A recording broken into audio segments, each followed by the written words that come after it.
क्या नेपाल के बल्लेबाज ये सत्य कर पाएगा? क्या गूगल को झूठ करार दे पाएगा?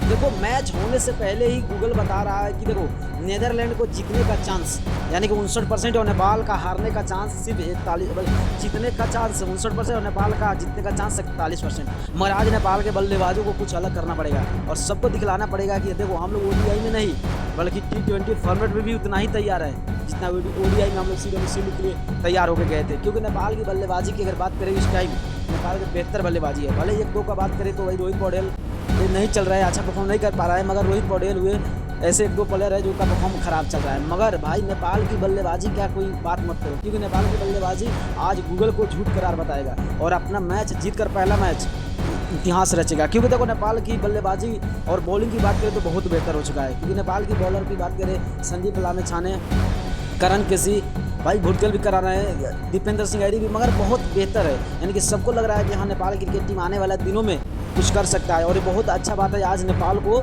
गूगल का जो परसेंटेज है उसको झूठा करार करना है और नेपाल को आसानी से मैच जीतना है। और ये बताना है कि हम लोग ओडीआई फॉर्मेट नहीं बल्कि हम लोग T20 फॉर्मेट में भी बहुत अच्छा परफॉर्म कर सकते हैं और सबको अच्छा बता सकते हैं। तो आप लोगों को क्या लगता है कि आज कौन सा प्लेयर का सबसे अच्छा और बेहतर परफॉर्म रहेगा? उनका नाम आप लोग जरूर कमेंट कीजिएगा। अगर आप लोग नए हो तो चैनल को सब्सक्राइब करते हुए वीडियो को शेयर करके पेज को फॉलो जरूर कीजिएगा।